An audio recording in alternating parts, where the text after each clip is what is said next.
성탄은 예수 그리스도가 아기 예수로 이 땅에 육신을 입고 나신 날입니다. 그분은 이 땅에 평화를 선포하고 화평을 선포하기 위해서 이 땅에 2000년 전에 오셨습니다. 그 화평과 평화를 통해서 많은 사람들의 마음속에 연합과 하나됨과 또한 그 화평의 은혜가 넘치기를 하나님께서는 간절히 바라셨습니다. 그럼에도 불구하고 2000년 전부터 지금에 이르기까지 인류 역사 가운데 많은 전쟁과 분쟁은요 끊임없이 일어나고 있습니다. 그 복음이 시작됐던 지금 그 이스라엘 지역에는요 지금도 여전히 포성과 총소리가 지금도 가득 차 있고 비명과 울부짖음이 그 땅을 뒤덮고 있습니다. 뿐만이 아니죠, 세계 곳곳에서 그런 반목과 분쟁이 소식들이 지금도 만연해 있습니다.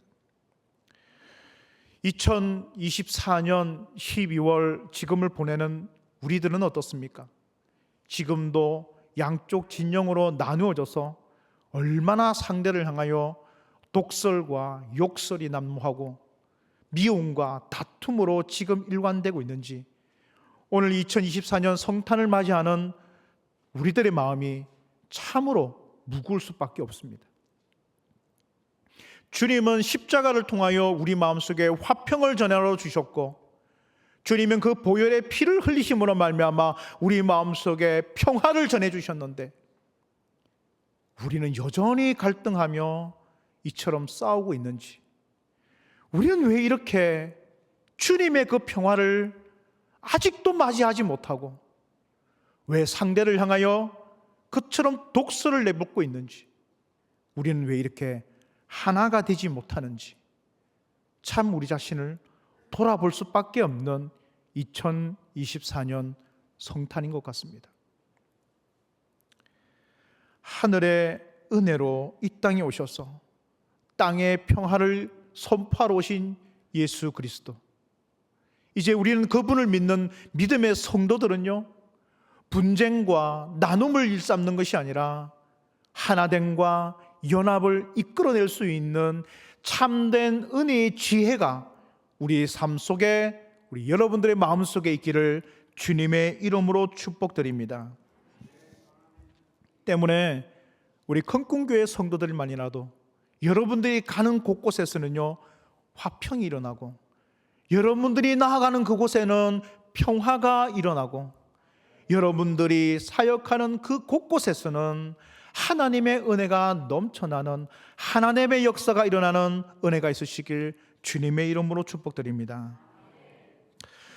오늘 본문의 말씀에는요 첫 번째 크리스마스, 첫 번째 성탄절, 그 성탄을 맞이하는 두 사람을 우리에게 소개시켜 주고 있습니다.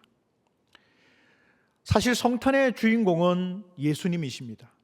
그분의 태어나신 날을 기리는 날이 성탄절이거든요. 그럼에도 불구하고 오늘날 성탄절은요 참 주인이신 예수님은 온데간데 없어지고, 우리의 마음속에는 성탄절 하면 산타크로스나 루돌프가 우리 마음에 더 많이 차지하는 것 같아요. 성탄하면 지금 아이들의 마음에는 예수 그리스도의 은혜가 넘치고 그분의 사랑이 전해지는 것이 아니라 지금의 아이들의 마음속에는 겨울왕국의 엘사가 더 많이 차지하고 있는 것 같아요. 참으로 안타깝기 이를 데가 없습니다. 어쩌다가 성탄의 주인공이 뒤바뀌어버린 이 시대를 지금 우리는 얼마나 개탄스럽게 살아가고 있는지. 그럼에도 불구하고 오늘 우리 성도들은요 성탄의 주인공은 예수님이십니다 선포하시는 우리 성도 되시길 바랍니다. 성탄절의 참 주인공은 주님이십니다. 예수님이십니다. 그 마음을 가지시고 그 마음의 중심에서 흔들리지 않는 믿음의 종들 되시길 바랍니다. 마리아와 요셉은요 하나님으로부터, 천사로부터 엄청난 소식을 듣게 됩니다. 첫 번째 성탄은 그렇게 시작되었습니다. 누가복음 1장 30절에서 33절 말씀을 함께 읽어보겠습니다. 누가복음 1장 30절에서 33절 말씀입니다. 천사가 이르되, 시작. 천사가 이르되 마리아여 무서워하지 말라. 내가 하나님께 은혜를 입었느니라. 보라, 내가 잉태하여 아들을 낳으리니 그 이름을 예수라 하라. 그가 큰 자가 되고 지극히 높으신 이의 아들이라 일컬어질 것이요 주 하나님께서 그 조상 다윗의 왕위를 그에게 주시리니 영원히 야곱의 집을 왕으로 다스리실 것이며 그 나라가 무궁하리라. 아멘. 천사가 마리아에게 나타났습니다. 그리고 마리아에게 말합니다. 무서워하지 말라. 내가 하나님께 은혜를 입었다라고 말씀을 시작하고 있습니다. 이 마리아가 받은 이 소식은요, 정말 놀라운 소식이 아닐 수 없습니다. 구약에서부터 시작하여서 그렇게 수천 년 동안 하나님께서 약속하셨던 그 메시아가 이제 나를 통하여 이 땅에 오실 것이라는 그 메시아의 탄생의 소식, 이 수태고지가 마리아에게 지금 일어나고 있던 것이죠. 마리아는 그 소식을 들었을 때에 어떤 마음이 들었을까? 첫 번째, 성탄의 이 놀라운 소식을 듣는 마리아의 마음은 어떠했을까? 말씀을 준비하면서 제가 묵상해 보지 않을 수가 없었던 것이죠. 여러분, 당시 마리아의 나이가요, 성경 학자들마다 좀 다르지만 대체적으로 그 당시 유대 사회에서의 여인들이 혼인을 하고 결혼을 할 그쯤이지 않았겠나. 그래서 약 한 15세에서 17세 정도로 추정을 하고 있습니다. 이게 마리아의 나이가 그렇게 많지 않았어요. 그러니까 우리로 따지면은 중학교 한 3학년에서 고등학생 정도의 나이, 마리아의 나이가 10대 소녀에 불과했다는 것입니다. 사실 이 소식은요, 이 10대 소녀가 감당하기에는 정말 벅찬 소식이었습니다. 아니, 내가 남자를 알지 못하고 결혼도 아직 하지 않고 혼례를 치르지 않았고 단지 지금 약혼만 지금 하고 있는 상태인데 제가 어떻게 아이를 가질 수 있단 말입니까? 제가 어떻게 아이를 임신할 수 있단 말입니까? 그 소식은요, 지금 마리아의 개인적으로 볼 때는 정말 그 인생을 송두리째 앗아가는 소식이었습니다. 우리는 이 소식을 들을 때 예수 그리스도의 은혜와 평강이 넘치는 소리, 평화가 오는 소리, 그런 기쁨의 소리를 우리는 맞이할 수 있겠지만 마리아 개인적으로 볼 때는요, 이 소식은요, 청천벽력과 같은 소리입니다. 하늘이 무너지는 소리예요. 그럼에도 불구하고 마리아는요, 그 소식을 자신의 온몸으로 받아내는 결정을 하게 됩니다. 누가복음 1장 38절의 말씀을 제가 읽어보겠습니다. 누가복음 1장 38절입니다. 마리아가 이르되 주의 여종이오니 말씀대로 내게 이루어지이다 하매 천사가 떠나가니라.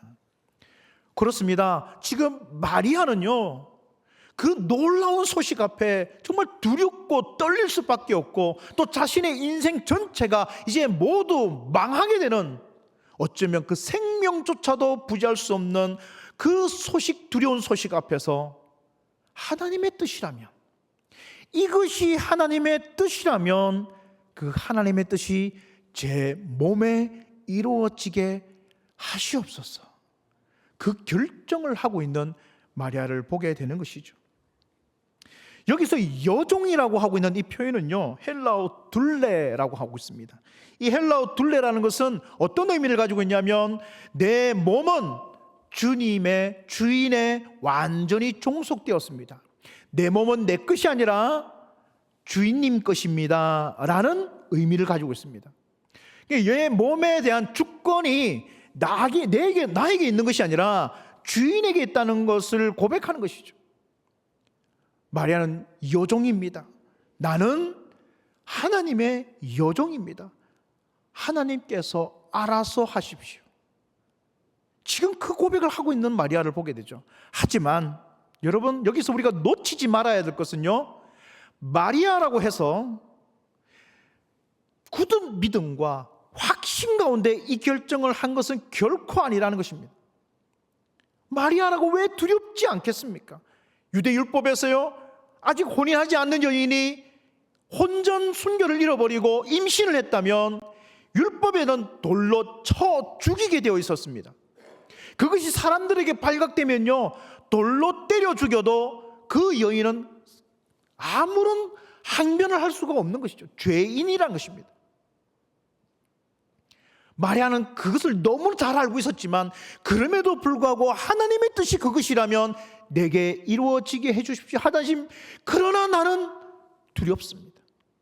그러나 나는 무섭습니다. 이 마음이 지금 마리아 내면 속에서 요동치고 있었다는 것입니다. 또 한 사람이 있죠. 그 마리아와 혼인한, 지금 약혼한 상태죠. 약혼의 관계에 있는 요셉이라는 청년입니다. 요셉은 마리아와 약혼을 했습니다. 유대교회에 있어서 결혼 예식은요, 약혼을 먼저 하게 되고요, 그 다음에 약혼과 결혼식 당일까지는 약 1년에서 2년 정도의 시간을 가집니다.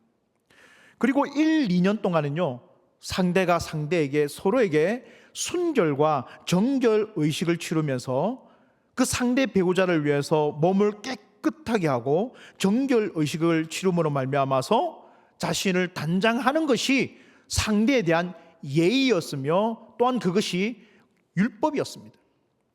때문에 누구보다도 순결을 지켜야 할 그때에 자기의 약혼녀가 임신을 했다는 소식을 요셉이 듣게 됩니다. 여러분, 이건 굉장히 무례한 것이고요, 자기 입장에서, 요셉 입장에서 볼 때는요, 너무나 큰 배신감에 쌓일 수밖에 없었습니다.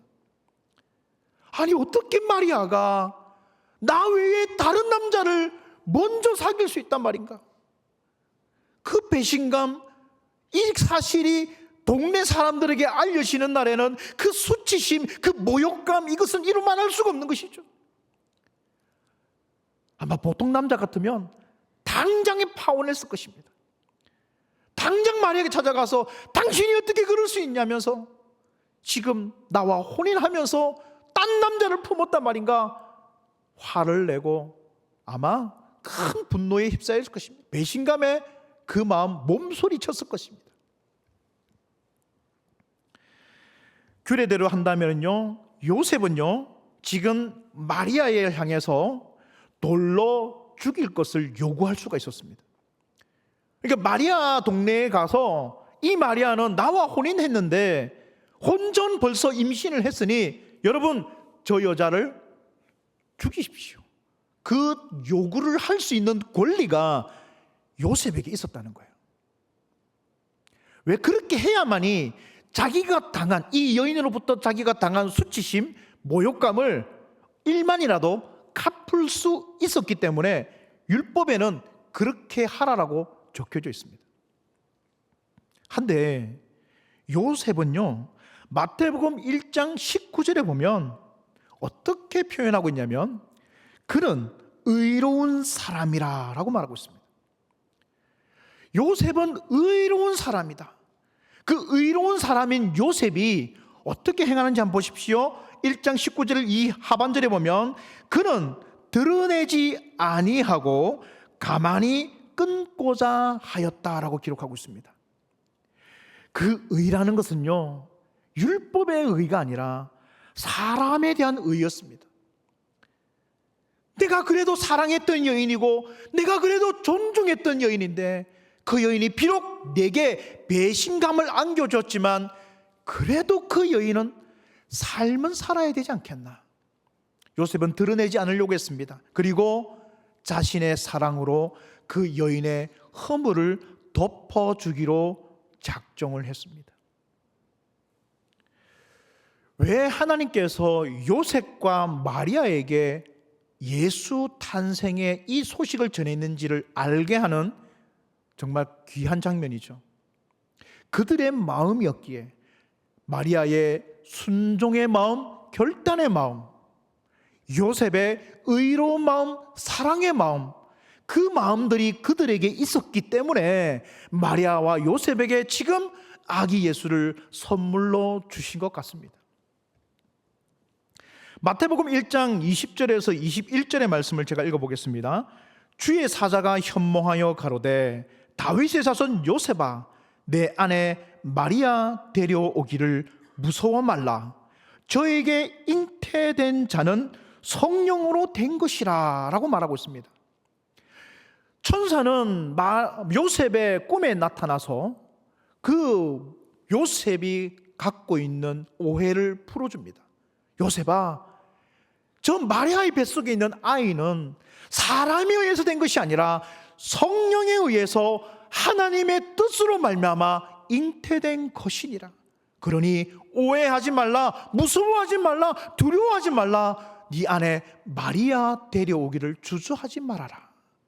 그렇게 지금 요셉에게 말씀하고 있는 하나님을 보게 되는 것이죠. 하지만 문제는 여기서 끝나지 않습니다. 이미 마리아가 혼례를 치르기 위해서 요셉의 동네 나사렛에 왔을 때는요, 배가 많이 불러 있었을 것입니다. 표가 나는 것이죠. 여러분, 당시 나사렛이라는 동네는요, 그렇게 큰 동네가 아닙니다. 조그만한 시골 동네입니다. 우리가 예전에 아시지 않습니까? 시골 동네는요, 옆집에 숟가락, 젓가락 몇 개인지 다 압니다. 옆집에 누가 들락거리는지, 누가 있는지, 누가 사는지 가족 상황들 다 알고 지낸 것이 한 동네 사람들 아닙니까? 그런데 이 요셉의 아내 마리아가 이제 시집을 왔는데, 아유, 신부의 배가 벌써 불러 있는 거예요. 사람들이 삼삼오오 모여서 여기저기서 수근수근 하기 시작합니다. 아이고, 세상에 신부가 왔는데 벌써 배가 불러 있더라. 이런 망측한 경우가, 도대체 저 아이가 누구의 아이란 말인가 하면서 여기저기서 수근거리기 시작하고 손가락질 하기 시작하고 비방의 소리, 조롱의 소리, 킥킥거리는 그런 소리들이 여기저기서 마을에서 들리기 시작하는 거예요. 요셉의 마음이 불편하지 않을 수가 없는 것이죠. 하나님의 말씀이요, 여러분, 우리 마음에 들어오지만 그 말씀이 들어왔을 때 우리 마음속에 이와 같이 불편함들, 두려움들, 그리고 내 마음에 요동치게 만드는 갈등들 왜 없습니까? 말씀은요, 그렇게 고통과 함께 우리에게 주어지는 것이에요. 말씀이 주어지는데 여러분 마음속에 하나도 갈등이 없을 수 있습니까? 말씀이 주어지면 때로는 그 말씀이 나를 찌르기도 하고요, 말씀이 주어지면 그 말씀이 내 속에 들어왔을 때는 때로는 갈등을 일으키고 분쟁을 일삼기도 하고 내 마음에 여러 가지 자아와 함께 싸우기도 하는 거예요. 요셉도 마리아도 똑같습니다. 그들의 헌신과 수고가요, 뭔가 확실한 믿음이 있어서 한 것이 아닙니다. 여러분, 초대 이 첫 번째 성탄의 소식을 전해 들은 마리아와 요셉, 그들의 마음속에 왜 갈등이 없었겠습니까? 그들의 마음이 그냥 평온하기만 했겠습니까? 그들의 마음속에 은혜만 넘쳤겠습니까? 천만의 말씀입니다. 우리보다 더한 갈등 속에 있었어요. 우리보다 더 요동 속에 있었어요. 우리보다 더 심한 마음의 분쟁 가운데 있었다는 것입니다. 목사님, 제가 좀 믿음이 확실해지면 하겠습니다. 목사님, 제가 좀 믿음에 확신이 들면 하겠습니다. 그런 사람은 없습니다. 믿음은 그런 것이 아니에요. 오죽하면 주님께서 우리에게 그 믿음을 무엇으로 비유합니까? 겨자씨로 비유하지 않습니까? 겨자씨만한 그 말씀, 겨자씨만한 그 믿음이 우리에게, 우리 마음밭에 떨어져요. 그 믿음과 아주 보일 듯 말 듯, 있는 듯 없는 듯. 그래서 때로는 내 믿음이 있는지 없는지 헷갈릴 때도 있다는 거예요. 목사님, 저는 믿음이 없는 것 같습니다. 전 믿음이 없는 것 같아요. 그렇게 의심이 들 정도의 믿음. 여러분 겨자씨 보셨어요? 지난번에 제가 한번 사진으로도 여러분들에게 보여준 경험이 있는데요, 손가락 위에 탁 올려놓으면요, 이 눈 나쁘신 분들은 보이지도 않을 것 같아요. 있는지 없는지도 모를 듯한 그 믿음이 내 마음밭에 떨어집니다. 그런데 그 믿음에, 그 떨어진 겨자씨만한 그 믿음에, 그 말씀에 여러분 우리가 심고 물 주고 퇴비를 주고 양분을 주고 길러야 하는 그 역할은요, 여러분 우리에게 달려 있습니다. 여러분들 속에 떨어져 있는 그 믿음, 그 하나님의 작은 말씀, 그 세미한 말씀 하나가 내게 떨어지면요, 그 말씀을 붙들고 그 말씀이 큰 나무가 되어서 열매를 맺게 하기까지는요, 여러분 우리가 물을 주고 우리가 심어야 되고 우리가 양분을 주고 밭을 갈아야 되는 것입니다. 가만히 있는다고 그것이 열매 맺지 않는다는 거예요. 요셉에게는 작은 말씀의 씨앗이 떨어졌습니다. 마리아에게도 마찬가지입니다. 어떻게 보면 요셉은요, 꿈에 천사를 만나 그 말씀을 들었습니다. 자고 일어나니까 아이고 이건 이상한 꿈을 꿨네 하고 치부해버리고 넘어가면 그만인 것입니다. 그럼에도 불구하고 흘려듣지 않았어요. 그 말씀을 자신의 마음에 깊이 새기고 내 마음의 밭에 깊게 심었습니다. 그리고 그 말씀을 붙들었습니다. 그 말씀을 키웠습니다. 그 말씀에 확신을 가지기 시작하는 거예요. 때문에 여러분, 확신이 있어서 수고하고 헌신하고 직분 감당하는 것이 아닙니다. 여러분들이 주어진 그 말씀을 붙들고 그 말씀을 심고 수고하고 헌신하고 밭을 가는 그 노력이 쌓여서 그 믿음이 자라게 되는 것이고요, 확신의 나무로 큰 나무가 되기 시작하고 그 나무에 열매가 맺어지는 것입니다. 여러분, 그렇게 나무가 자라서 열매를 맺으면요, 어떤 현상이 일어납니까? 많은 새들이 날아와서 쉼을 얻게 됩니다. 우리의 믿음이 그렇게 돼야 되는 것을 이야기하는 것이에요. 내 마음의 믿음의 나무에 지금 누가 와서 쉼을 얻고 있습니까? 어느 누가 와서 내 나무에 쉼을 얻고 돌아갑니까? 그냥 바싹 마른 나무를 가지고 내 믿음이 바싹바싹 말라가지고 앙상한 가지만 있어서 아무런 열매를 맺지 못하면, 여러분, 나를 통해서 평화와 나를 통해서 쉼과 나를 통해서 은혜를 느낄 사람이 아무도 없다면 우리의 믿음의 나무는 바싹 말라 뒤틀어진 그런 앙상한 가지만 남은 믿음의 나무일 뿐일 것이죠. 내 믿음의 나무에 풍성한 열매가, 내 믿음의 나무에 하나님의 많은 영혼들이 깃들일 수 있고 그 평화를 나눌 수 있는 신앙의 거목으로 자라나시는 우리 큰꿈교회 성도 되시길 주의 이름으로 축복드립니다. 자라나세요. 멈추지 마세요. 포기하지 마십시오. 흘려듣지 마시고요, 가볍게 생각하지 마세요. 말씀은 연약하고 시작은 미약하지만 나중은요 창대케 되심을 믿고 확신하시는 성도 되시길 바랍니다. 마리아라고 해서, 요셉이라고 해서 왜 갈등이 없었겠어요? 왜 그들이라고 그 마음에 힘듦이 없었겠습니까? 많은 사람의 수군거림들, 많은 사람, 동네 사람들의 그런 웅성웅성하면서 비방과 조롱하는 목소리들, 왜 그들에게 없었겠어요? 그 듣는 마리아와 요셉의 마음은 편안했을 것 같습니까? 결코 아닙니다. 힘들었어요.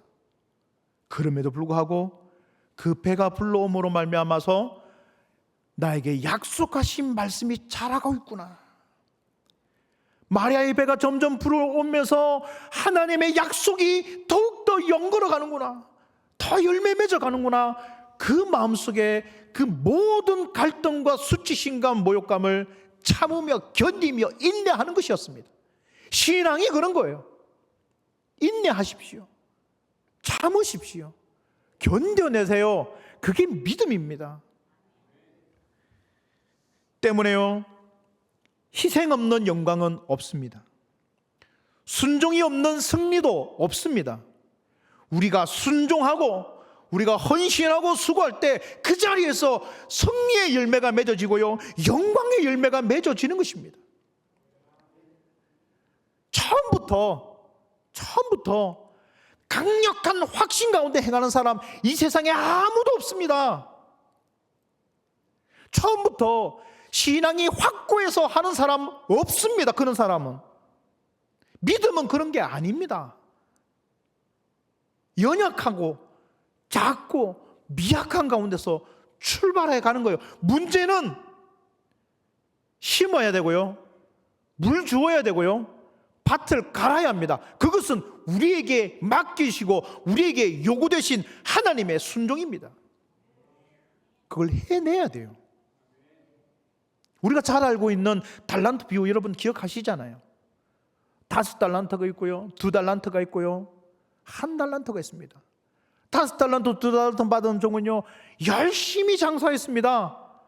비록 내게 주어진 것 작다고 생각할 줄 모르지만 그래서 이것을 열심히 헌신하고 수고하고 장사했을 때는요, 더 많은 것을 누리게 됩니다. 그런데 1달란트, 아유, 이건 뭐 비교해보니 너무 작아. 있으나 마나한 거 이거 그냥 땅에 묻어두고 가만히 놔두면요, 자라지도 않고 그대로 그냥 그거 주님께 드리면 하나님이 뭐라고 하는 자십니까? 그 사람을 보고 게으르다 하는 거예요. 게으르다. 여러분, 게으른 것이요, 성경에서 게으른 종이 자기 일 제대로 챙기지 못하고 아침에 늦게 일어나고 뭐 약속 어기고 이게 게으른 것이 아닙니다. 자기에게 주어져 있는 믿음, 여러분 마음속에 있는 너무너무 작은 믿음, 여러분 속에 있는 그 미약한 작은 겨자씨만한 그 믿음을 자라게 하지 않고 키우지 않고 열매 맺지 않아서 여전히 작년이나 올해나 내년이나 똑같이 그것이 땅속에 묻어져 가만히 썩지 않고 미랄이 그냥 썩지 않고 있다면 그게 바로 게으른 것이요. 우리 큰꿈교회 성도는 단 한 명도 그런 게으른 믿음을 가진 사람이 없기를 주님의 이름으로 축복드립니다. 다 열매 맺으세요.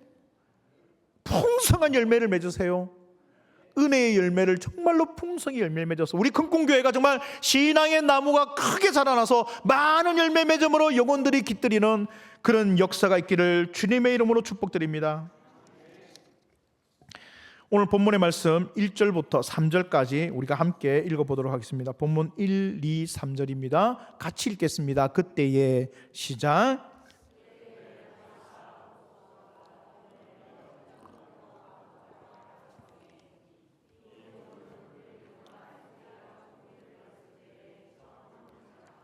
모든 사람이 호적하러 각각 고향으로 돌아가매. 아멘.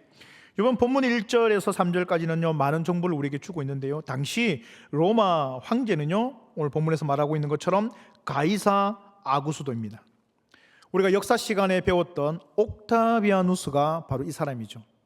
그리고 우리가 흔히 말하는 로마의 황제를 지칭하는 단어가요, 시저거든요. 그 사람의 이름이 시저였습니다.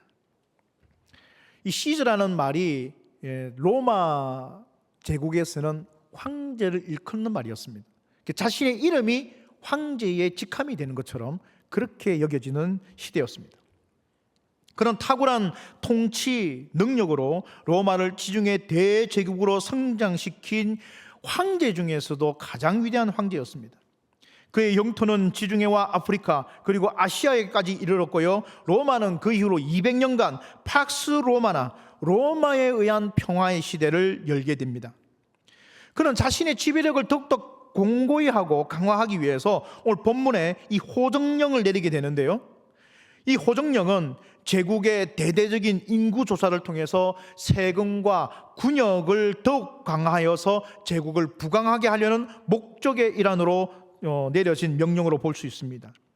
그 말 한마디에 온 나라 백성들이 자신의 출생지를 찾아서 호적을 하러 가게 되는 것이죠. 그래서 오늘 본문에 나와 있는 마리아와 요셉도요, 표면적으로 볼 때는요, 그들이 로마의 황제의 명령을 따라서 자신의 고향 베들레헴으로 호적을 하러 그 만삭의 몸을 이끌고 지금 베들레헴으로 가는 것처럼 보이더라는 것입니다. 사실 어떻게 보면, 객관적으로 보면 요셉이 마리아를 굳이 데리고 갈 필요는 없었던 것 같아요. 요셉만 가서 호적하면 되는 것입니다. 그런데 요셉은 굳이 그 만삭의 몸에 힘들어하고 있는 그 마리아를 수 킬로 떨어져 있는 그 베들레헴까지, 뭐 교통이나 좋습니까? 뭐 택시 타고 갈 수 있는 것도 아니잖아요. 지하철 타고 갈 수 있는 것도 아닙니다. 걸어서, 아니면 뭐 짐승이라면 말을 태워서 험난한 그 길을 선택하며 굳이 데리고 가고 있습니다. 우리 아이를 낳으신 분들을 뭐 아시겠죠? 이 망삭의 몸을 가지고 있으면 그게 얼마나 불편한지, 얼마나 다니기도 힘든지 이해를 하실 것입니다. 우리 반주자님은 지금 이해되시죠? 얼마나 힘든지 모릅니다. 그런데 그 몸을 이끌고 먼 길을 떠난다. 참 요셉도 징합니다. 어지간하면 내버려 두지, 굳이 그렇게 마리아를 데리고 가는 거예요. 그런데요, 여기서 우리는 놓치지 말아야 될 것이 있습니다. 표면적으로는 요셉이 지금 로마의 황제의 명령을 따라서 베들레헴으로 가는 것처럼 보여도요, 요셉의 마음은 로마의 황제의 명령을 따르는 것이 아니었습니다. 요셉은 다윗 가문의 후손입니다. 여러분, 다윗 가문에는요, 그 전통이 대대로 내려오는 예언과 같은 말씀이 있습니다. 그것은 미가서 5장 2절의 말씀입니다. 우리 다 같이 미가 5장 2절 말씀을 함께 읽어보겠습니다. 시작. 베들레헴 에브라다야, 너는 유다 족속 중에 작을지라도 이스라엘을 다스리는 자가 내게로 나올 것이냐. 그의 근본은 상고의 영혼에 있느니라. 아멘. 그렇습니다. 너에게서부터 이스라엘을 다스리는 자가 나올 것이다. 이것이 요셉 가문의, 이 다윗 가문에 내려오는 예언의 말씀입니다. 요셉은 생각했겠죠. 하나님께서 천사가 우리 두 사람에게 수태고지를 하였고 천사의 예언을 받아 이 아이가 잉태되었는데, 이 아이가 태어날 곳이 어디라고요? 베들레헴. 그런데 그 베들레헴에서 이 아이가 태어날 것을 어떻게 알았는가? 요셉은 지금 살고 있는 것은 나사렛입니다. 베들레헴과는 수 킬로 떨어져 있어요. 그런데 딱 그 순간에 로마 황제의 호정령이 내리는 거예요. 그리고는 베들레헴으로 갈 수밖에 없는 이유가 생긴 거예요. 요셉의 마음에는요, 아하, 이것은 하나님의 명령이구나. 이 아이가 베들레헴에 가서 태어나야 하는구나. 이 아이가 이 나사렛에서 태어날 것이 아니라 베들레헴에서 미가 선지자로 통하여 약속하신 그 메시아가 태어나야 될 것이구나. 하나님의 약속의 방향을 따르기 시작했다는 거예요. 그래서 요셉은요, 그 만삭의 몸인 마리아를 굳이 데리고 가는 거예요. 왜? 약속의 성취를 위해서. 하나님의 그 약속을 위해서 그 고통을 마다하지 않는 것입니다. 예수님은 이 마리아 요셉의 고통 가운데 잉태되었습니다. 그의 잉태 소식부터가 이미 절망의 소식이었고 고통의 소식이었습니다. 그리고 그 고통 속에서 아이를 베게 되고 그 아이를 뱃속에서 키울 내내 고통 가운데 있었습니다. 그리고 그 아이를 낳으러 가는 그 베들레헴에까지 가는 그 여정 또한 고통이었습니다. 힘들었습니다.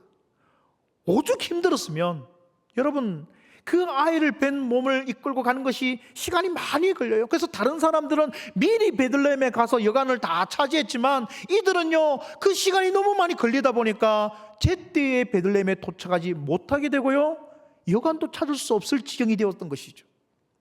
그러면 그 여정이 성경에는 다 기록되어 있지 않지만 얼마나 험난했을 것이며 얼마나 불편했고 얼마나 고통스러운지를 우리가 또한 알게 되는 것이죠. 평화의 소식은요, 하나님이 우리에게 주시는 소식이지만 그 평화를 이루어내고 그 약속의 뜻을 이루어내는 그 과정은요, 결코 순탄치 않은 것입니다. 저는 이 말씀을 보면서 우리 믿음이 그래요. 신앙생활이 그래요. 여러분, 오늘 이 자리에 고통 가운데 계신 분이 계십니까? 삶의 힘든 가운데 있습니까? 내 마음에 눌린 가운데 있습니까? 고난 가운데 있습니까? 하나님이 주시는 어려운 가운데 있습니까? 갈등 가운데 있습니까? 여러분, 신앙은 그렇게 태어나는 겁니다. 믿음은 그렇게 자라나는 거예요. 그래서 견뎌야 합니다. 이겨야 합니다. 그것을 인내해야 되는 거예요. 그래야 믿음이 자라는 겁니다. 그래야 신앙이 자라는 것입니다.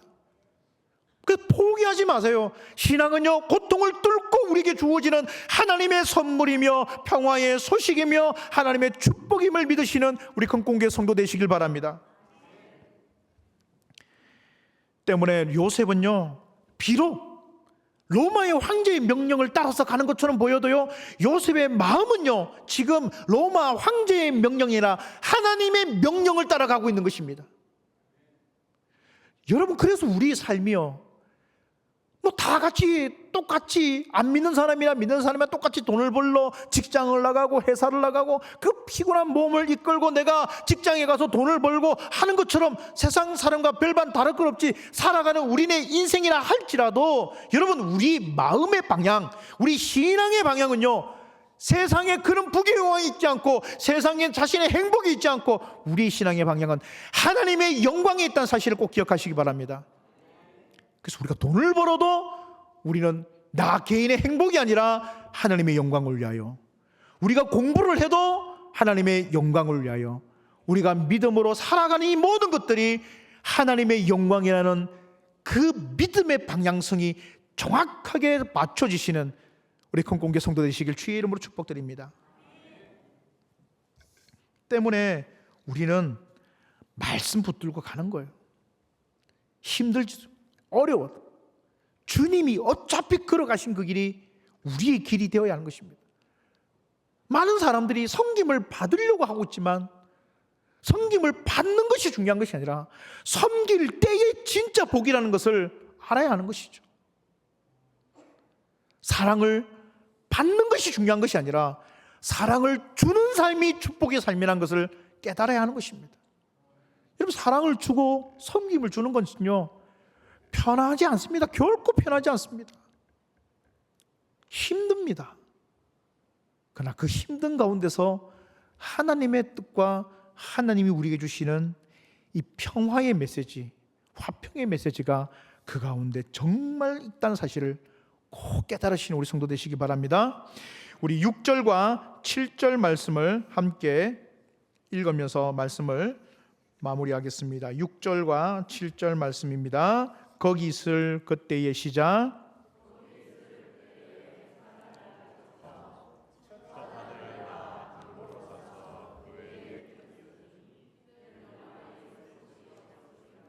아멘. 첫 번째 성탄은요, 이처럼 사람들의 철저한 외면과 철저한 무관심 속에 이루어졌습니다. 예수님의 탄생의 이 영광스러운 순간이요, 정말 누추한 짐승들의 마구간에서, 그리고 그 아기 예수로 이 땅에 오신 그 주님은 말 염을 통해 그렇게 뉘어지는 첫 번째 성탄을 우리에게 보도하고 있습니다. 그때는 화려한 크리스마스 트리도 없습니다. 반짝이는 전구도 없습니다. 뭐 지금 우리 강대상에 장식되어 있는 풍선의 아름다움도 그 첫 번째 크리스마스에는 없습니다. 환영해주는 인파도 없습니다. 사람들의 환송도 없습니다. 천군 천사의 나팔 소리도 없습니다. 그냥 고요한 밤이었으며 별들만 반짝이고 있었습니다. 예수님의 탄생의 소식은 이처럼 사람들의 외면 속에 있었습니다. 사람들의 그런 무관심 속에 왔습니다. 때문에 이것을 요한복음 1장 5절과 9절에서 10절 말씀에는 이렇게 보도하고 있습니다. 5절입니다. 빛이 어둠에 비치되 어둠이 깨닫지 못하더라. 9절에서 10절, 11절입니다. 참빛 곧 세상에 와서 각 사람에게 비치는 빛이 있었나니 그가 세상에 계셨음에 세상은 그로 말미암아 지은 바 되었으되 세상이 그를 알지 못하였고. 11절 같이 한번 읽겠습니다. 자기 땅에 오매 시작. 아멘. 사람들의 거절과 외면, 무관심과 박해 속에 있었습니다. 여러분, 우리가 복음을 들고 나가는 삶은요, 여러분들이 말씀을 가지고 살아가는 삶은요, 이와 같다는 것입니다. 결코 우리가 복음을 들고 나가는 그 삶을 세상 사람들은 환영해 주지 않습니다. 세상들은 두 팔 벌려서 어서 오시라고 말하지 않습니다. 2000년 전이나 지금이나 여전히 세상은 복음의 빛을 두려워하고 복음의 빛을 외면합니다. 세상 사람들의 환영을 기대하지 마십시오. 내가 믿음 가지고 살아가는 삶이 사람들이 반겨줄 것을 기대하지 마시라는 것이죠. 많은 사람들이 조롱할 것이고 많은 사람들이 비난할 것이고 나를 힘들게 할 수 있습니다. 하나님, 내가 믿음 갖고 사는데 왜 고난이 내게 옵니까? 왜 어려움이 내게 옵니까? 내가 신앙적으로 살려고 하는데 왜 환경은 맨날 이렇게 나만 힘들게 합니까? 그럴 수 있다는 거예요. 왜요? 우리가 그렇게 믿음으로 살기 때문에. 예수님의 태어나심 자체가 그랬어요. 때문에 예수님은요, 마태복음 20장 28절에 이렇게 말합니다. 인자가 온 것은 섬김을 받으려 함이 아니라 도리어 섬기려 하고 자기 목숨을 많은 사람의 대속물로 주려 함이니라 라고 말씀하고 있습니다.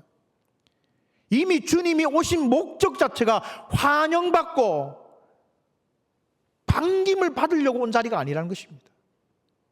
많은 사람들에게 내 목숨을 내어주기 위하여 이 땅에 오신 것입니다. 우리도 마찬가지입니다. 환영받을 자리를 가지 마세요. 섬기는 자리를 찾아가십시오. 이름도 없이 빛도 없이라는 그 명제가 우리 삶에 있어야 됩니다. 드러내는 것이 아니라 오히려 더 낮아지는 자리, 섬김의 자리, 수고의 자리. 힘듭니다. 힘들지 않다는 것이 아닙니다.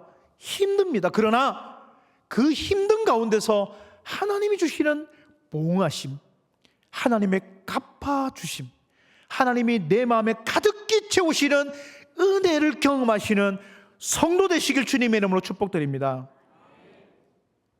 여러분들은 섬기려 합니까? 섬김을 받으려 합니까? 여러분들은 사랑 받으려 합니까? 사랑하려 합니까? 우리는 화평을 이루어낼 자입니까? 화평 속에 있을 자입니까? 믿음의 사람의 사명은요, 머물러 있는 것이 아닙니다. 하나님의 말씀이 아무리 약해도 세미하게 내 속에 들려도 그 말씀 붙들고 가세요. 그 말씀 속에 확신하십시오. 작은 말씀이라도 여러분의 마음을 두드리면 여러분 그 말씀을 받아들이세요. 처음부터 광명한 천사처럼 우리 마음에 들어오지 않습니다. 세미한 음성으로 내 영혼을 조금씩 두드리고 그 말씀이 나를 파고 들어옵니다. 고통 가운데 들어옵니다. 때로는 내 양심도 찔리고 내 자존심도 찔리고 내 가치관도 찔리고 그렇게 말씀이 들어옵니다. 그러나 그 말씀 속에 순종하십시오. 그래야 경험합니다. 은혜를 경험합니다. 그래야 내 믿음이 자랍니다. 그래야 하나님 앞에 충성받는 믿음의 종이라고 칭찬받을 수 있는 거예요. 사람이 복을 받습니다. 그 은혜 가운데로 들어가셔서 첫 번째 크리스마스가 그랬던 것처럼 나의 성탄절, 나의 크리스마스는 영원히 그런 크리스마스로 하나님 회복되게 하여 주시옵소서 기도하시며 축복받는 믿음의 종들 되시길 주님의 이름으로 축복드립니다. 기도하겠습니다.